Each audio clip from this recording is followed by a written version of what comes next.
Hey everybody, I'm Megan Zimba for Mavens of Manufacturing. I know we have a little weird setup here going on, but I'm at Pioneer Cladding and Glazing.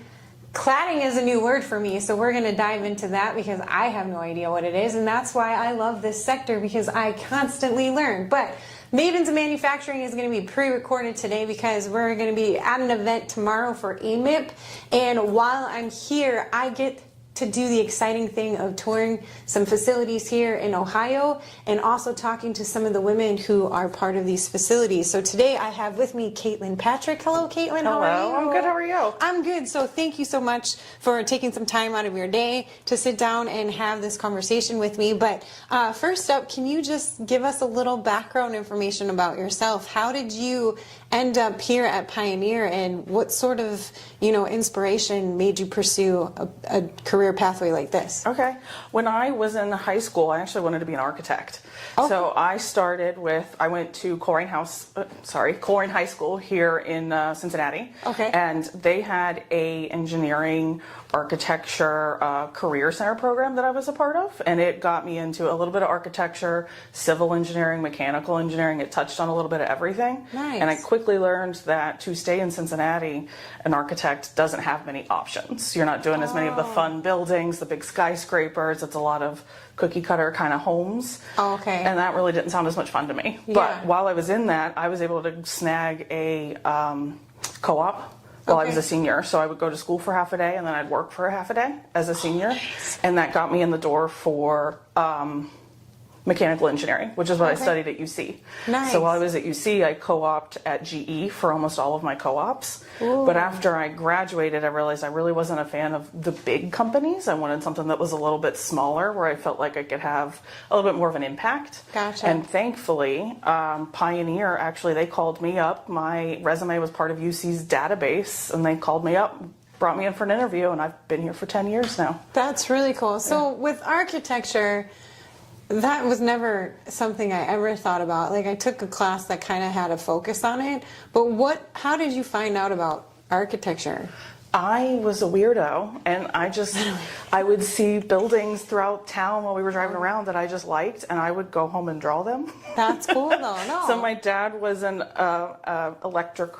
an electrical company, so we always had blueprints and drafting stuff laying around, and I would just take big sheets and just draw all the buildings. Really, my mom actually still has some of them, and it's been full circle that I literally do that for a living now. Like, my job is to draw these skyscrapers every day. So you're a drafter, correct? Or no? What is your position? So I started out here as a drafter. So we would help draw up the designs for all the specialty curtain wall systems. And now I actually run multiple projects. So I'm in charge of several different teams that work with both the shop and the field to design, draft, draw the individual parts, manufacture, and we install them. That's really cool. So what is your position then? It's called an engineering project coordinator. Okay, that's a lot. So not a project manager? No, because I am the middleman between the engineers, because a lot of engineers, they want to know the exact number of threads that are going to go in every screw, and the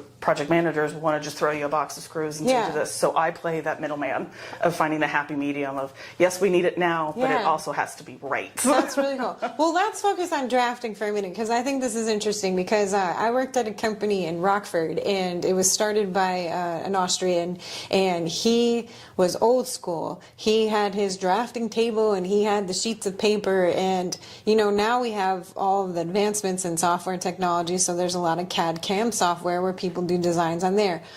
How did you learn on the actual drafting table with paper? In high school I did a little bit of hand drafting, but it was 2009, so it really wasn't it still wasn't used that much, but I did learn, we have the scales, the circles, everything, trying to figure out how to draw on the big tables. Took forever, so I'm very thankful. But do you think that basic level of learning really helped you with who you are today as your position? It helps a lot with the spatial awareness, to be able to picture it in your mind before it's ever on the paper. That's really There's cool. a lot of times that even now, with even 3D software and the 2D softwares that we use, you'll see a lot of the engineers just staring at the screen, because they can visualize it in their head before they even bother trying to put it on paper, because you can kind of trace through the 3 dimensions in your mind and go, nope, that's not going to work, before you spend time drafting. That's really cool. So I'm getting off topic here, but there's a woman who did a TED Talk, and one of the things she brought up, she's an engineer.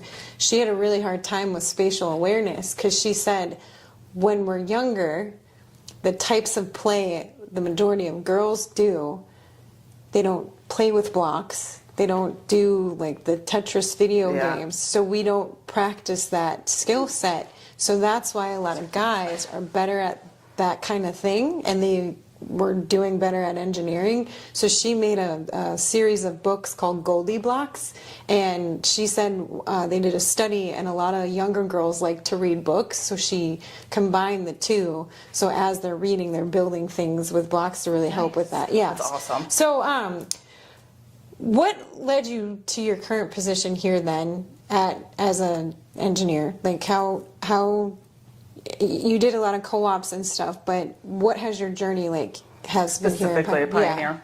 I started out as a drafter, I believe, or it might have been a designer, because they've kind of reconfigured the department a couple of times. Okay. But basically I came in and they would just teach me curtain wall, because I had no idea what it was. What is curtain wall? Because I don't know what it is. Curtain wall is like the exterior of a building. So a lot of like specialty architecture and skyscrapers and stuff, the glass isn't actually hard mounted to the structure. It kind of floats.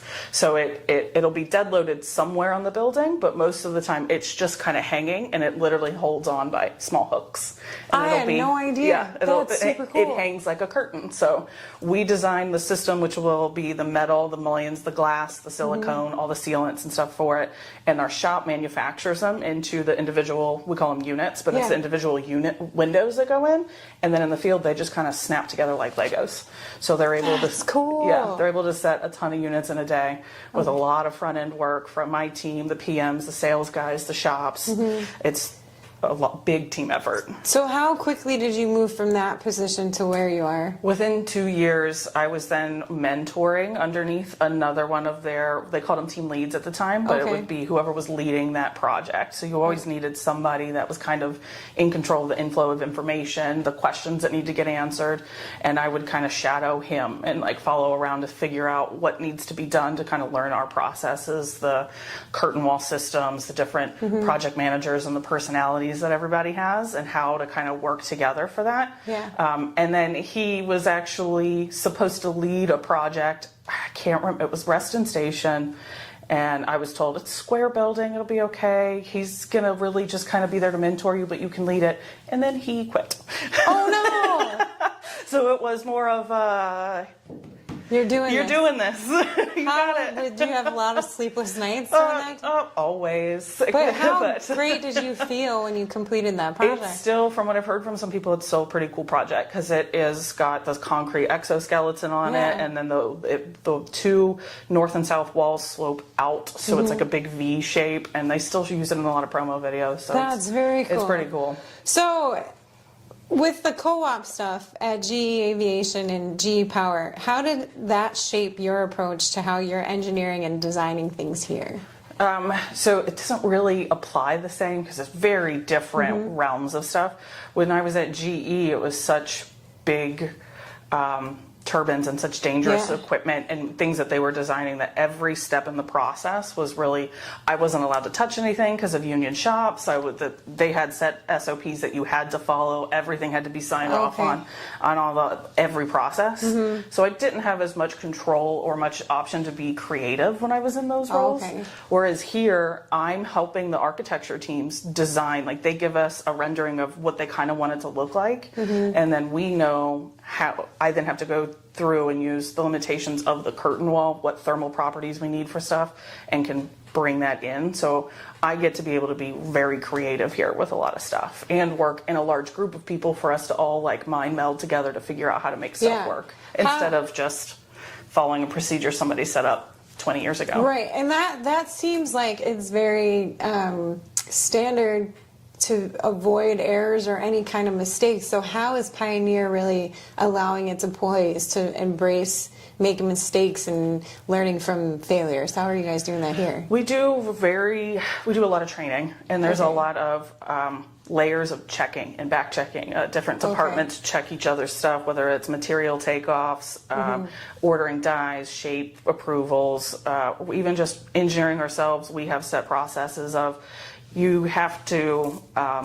For fabrication wise, we know how to label the parts so the shop knows what they are. We know everybody uses the same kind of standards. Yeah. And then once you get the initial drawings done, somebody checks it. And then somebody goes through and makes the revisions that are needed. Somebody else will do a back check to make sure those changes were made and that they agree with the other changes. Yeah. And then we go into, we call it a preliminary release. So then our shop, the material managers will go through all the drawings. We'll sit down and go page by page, review all the drawings, make sure we're not missing anything else that might be needed, make those one final changes before they go out to the shop. So it's really been looked at 3-4 times before it ever hits the floor. That's cool though. Yeah. So during your time here, what has been one of your most challenging or rewarding projects that you've worked on as a design engineer? So we are currently building, the one that's running in the shop right now is called UPMC. It's University of Pittsburgh Medical Center. It is the largest project Pioneer's ever done, and I was the one leading it. It was also the first one I'd ever done using Revit, a 3D modeling software, instead of standard two-dimensional AutoCAD. So it was the largest project. It was very complex. It was a new software, and we had the largest team on my end, on the engineering side, ever using it. Our entire office here in Mason, which is 10 people, was working on one project. Wow. Usually we try to keep teams to like 3 or 4, but just timing-wise to be able to get it out, we had to do that many people. And thankfully, everything, all the front-end work that everybody's put into it is paid off, so now it's just flying through the shop. And every time I walk out there, I make sure the guys always see my face so they know, if anything's wrong, come find me. I will get you what you need. Please talk to me. Communication. Yeah, don't so just like important. let me hear it in a meeting somewhere else that something went wrong. So I always make sure that I'm out there, which helps too, because then they know I'll get you what you need. I'm sorry I missed it. So you did mention before that, you know, at your co-ops and stuff, it kind of, your creativity was kind of hindered. So here, how do you approach balancing your creativity with the practicality that you need to include in some of your design work? So because we know the procedures that are needed for the shop, we can kind of keep that in mind when we're working through new complex transitions or designs that a new architect wants, whether it's a different type of fin, a sunshade, glass thicknesses. We do have a pre-construction group that does a lot of initial designs, but as far as like detailed how a corner might come together with a custom anchor to make a panel tie into all this stuff, that's really on our side of things to kind of try to use our knowledge from previous projects, from the shop. I'll even go out and talk to these guys, bring a detail and say, what do you think of this? And they'll either say, yeah, don't do that, this doesn't work, we can't bend that shape, we need more silicone, stuff like that. So it does help having everybody here, but because I know enough stuff over the years, you're kind of able to look at something and go, hey, we tried this way before. Yeah. We know it didn't work the greatest. Let's try this other way that you didn't want to do that time, but now that you've realized the other one didn't work great either, they'll be okay with like, yeah, okay, we'll give it a shot. So this whole industry is very new to me because I didn't even consider what is on the outside of buildings, and I'm not familiar with the term cladding, glazing. Every time I think of glazing, I'm thinking of donuts because my mind goes straight to food. So can you kind of describe what cladding and glazing are in respects to your industry, and then can you go over some of the trends that you're really excited about and innovations that might be happening? Because I'm from, you know, CNC machining, additive manufacturing, automation. I've done some stuff in packaging, and this is really the first conversation I've ever had in this industry. That's more like a construction side of manufacturing. Super excited about it though. Yeah, I did not know. So construction in general now, they're getting more into modular style of construction. So they're doing a lot of stuff that is built in a shop, and then they'll bring it out. They've like done entire walls and rooms and stuff. They'll build them in stuff and then bring it in. Yeah, it's crazy looking, and it's so cool though to see how quickly then they're able to get a building up and know that it's still as safe as the other ones that have been built before. What was the question again? I'm So, sorry. can you explain to me, for my knowledge, what cladding is? So cladding would be like the outside of a building that wouldn't be glass. So that's panels, brick, stone. We've had projects in the past where they've hung reinforced concrete off the outside of the buildings. Yeah. Okay. There's a lot of buildings that you'll see that it'll look like it's like a flat sheet. That's usually some kind of ACM, a reinforced aluminum panel that we also do here. And then glazing is the glass. It's the practice. Okay. It's the practice of how the glass is attached to the mullion. So that's the silicone. We call that glazing. So then, what sort of trends then are you looking forward to, and what innovations are happening here? Because you did mention that they're building things in a modular way. Are there anything else happening like on the technology side of things? Because I just had a recent conversation with someone in actual construction, and he goes, people don't realize that manufacturing or construction are starting to meld more together. And the other guy, Nathan, that was on the podcast, he's like, manufacturing is like a linear process. And he's like, with construction, it's manufacturing, but you're going upward with it. Yeah. And I'm like, I didn't know that. He's like, because it's the same process, but just up and not straight. And I'm like, so it's the same thing. And he goes, yeah, but it's a different term. Different way of thinking about it. So what sort of things are happening in this space that are new and really making your jobs easier?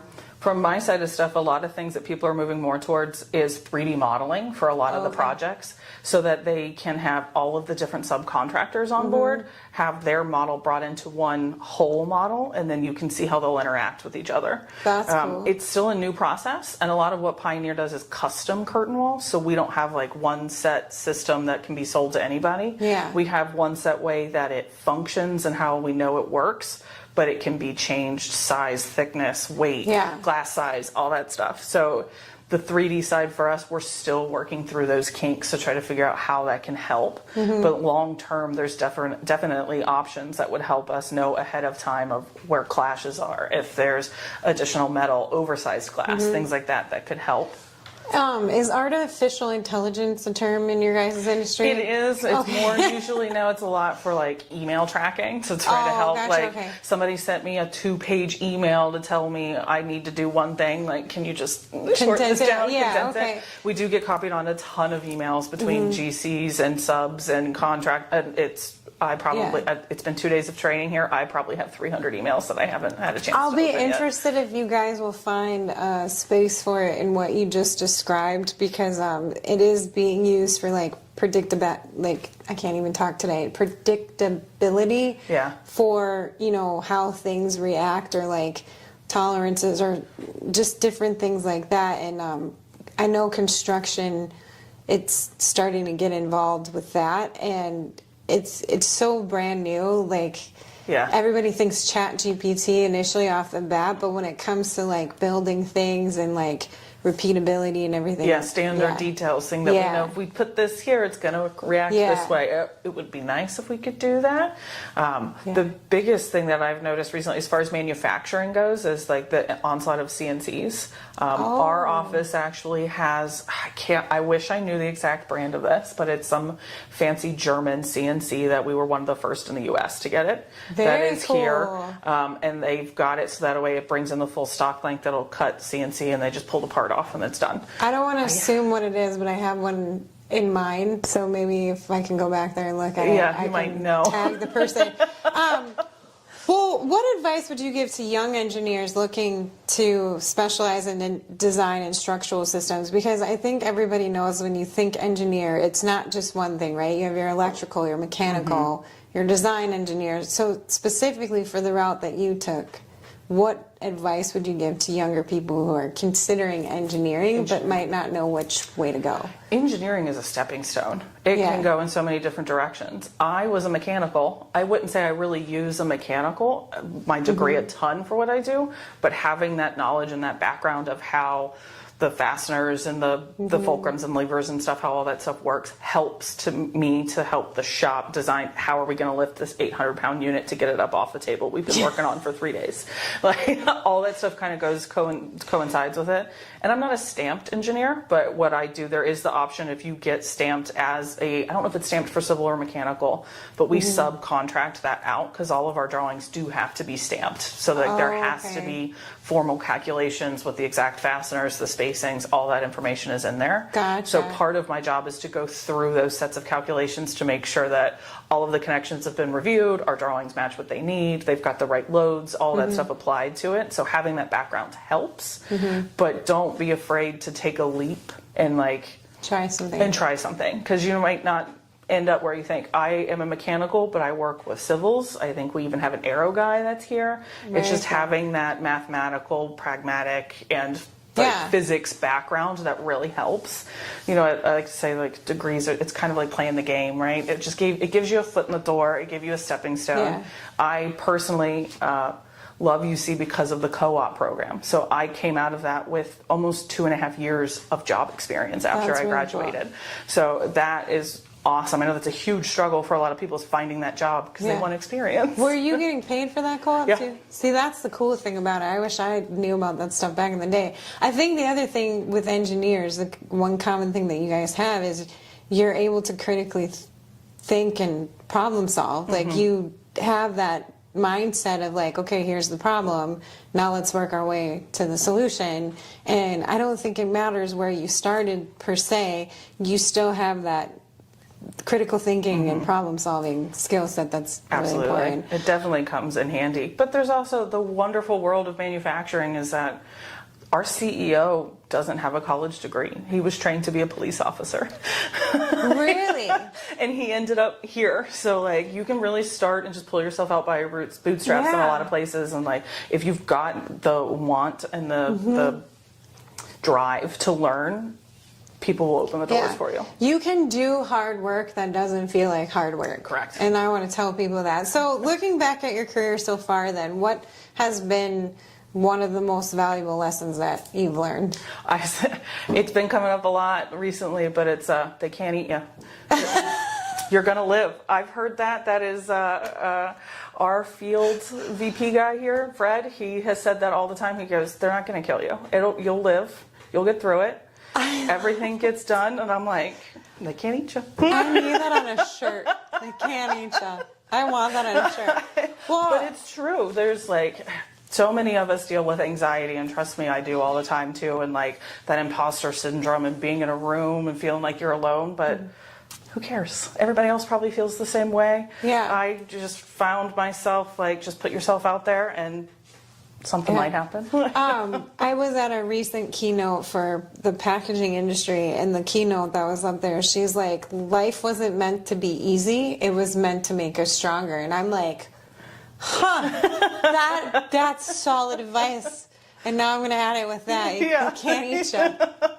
What are you afraid of? It'll be okay. I'm making that shirt. All those days that you sit there and you're like, oh, I've been doing presentations. I don't like presentations, but I do it. And every time I get done with it, they go, why don't you like it? You did fine. I'm like, because it's in here. I just don't want to do it. Yeah. But once you get through it, usually you're like, okay, that was kind of fun. Yeah, that's awesome. Well, Caitlin, I like to give people a chance to ask our audience a question. So if you had one ask, what would your biggest ask be for them?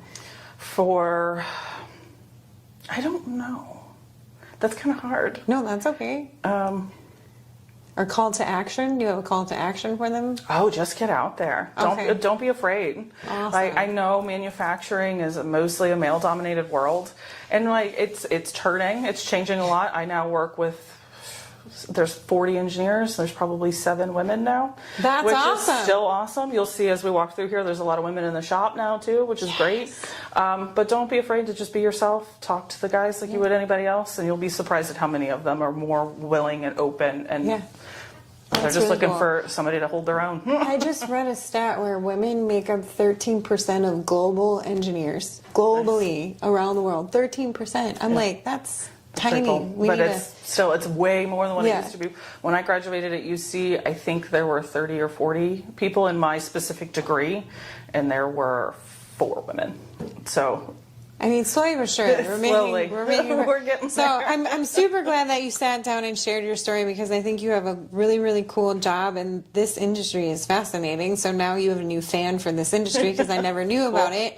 And this is really going to help people understand like the different types of engineering. So I really appreciate that. If anybody has questions for you though, what's the easiest way to connect with you? Probably my work email, which is cpatrick@pioneerglazing.com. Okay, and I'll put that in the show notes for all of you. So if you're watching or tuning in and you want to know more about this industry, please reach out to them. It's actually a pretty cool facility, and I hope I get to look around for a little bit. Yeah.